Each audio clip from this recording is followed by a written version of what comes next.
একজন ওল্ড বাস লাভারের মুখ থেকে এই কথাটা তখনই বের হয় যখন সে তার প্রিয় ব্যানারটাকে হারিয়ে ফেলে। যেই অ্যানা ট্রান্সপোর্টের স্পিড দেখে তোমরা হাসছো, একটা সময় ছিল যাকে গতির জন্য সর্বপ্রথম হায়ার করে নিয়ে যাওয়া হতো।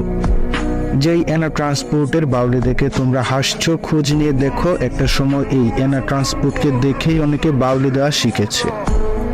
যে অ্যানা ট্রান্সপোর্টের বর্তমান অবস্থা দেখে তোমরা তোমাদের ট্যুরমেট বানাতেও লজ্জা পাচ্ছ, খোঁজ নিয়ে দেখো এই অ্যানা ট্রান্সপোর্টে কোনো একটা সময় ওই রুটের রাজা ছিল। যে অ্যানা ট্রান্সপোর্ট তোমাদের ওভারটেক করতে ভয় পাচ্ছে, খোঁজ নিয়ে দেখো একসময় এই অ্যানা যখন ওভারটেক করতো অন্য সবাই তখন বামে ব্রেক করে অ্যানাকে সাইড দিত।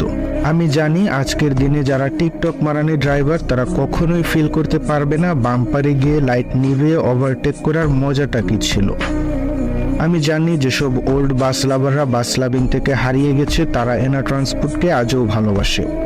এমন হাজারো ওল্ড বাস লাভার আছে যাদের অ্যানা ট্রান্সপোর্টে ছিল বাস লাভিংয়ে আসার একমাত্র কারণ। আমি জানি এমন অনেক বাস লাভার আছে যাদের ছবি তোলার প্রথম কারণও ছিল অ্যানা ট্রান্সপোর্ট।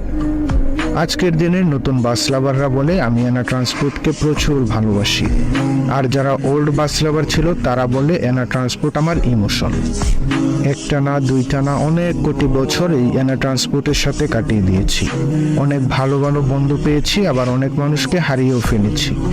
আমি জানি এখনো অনেকেই অ্যানা ট্রান্সপোর্টের পাশে আছে সেই ইমোশনের জায়গা থেকে। সেলুট তাদেরকে। একটা না দুইটা না তিনটা না এতগুলো বছর যারা এই অ্যানা ট্রান্সপোর্টের সাথে জড়িয়ে আছে তাদের জন্য হিউজ রেসপেক্ট। আমি জানি না আজকের এই কথাগুলোর মাধ্যমে আমি কতগুলো মানুষের হৃদয়কে ছুঁতে পেরেছি, তবে আমার মতো হাজারো বাস লাভার আশা নিয়ে বসে থাকে শুধুমাত্র অ্যানা ট্রান্সপোর্টের ব্যাক করার আশায়। কতই না ভালো হতো যদি ফিরে পেতাম সেই পুরনো দিনগুলিকে যাদের জন্য এই অ্যানা ট্রান্সপোর্টকে ভালোবাসা।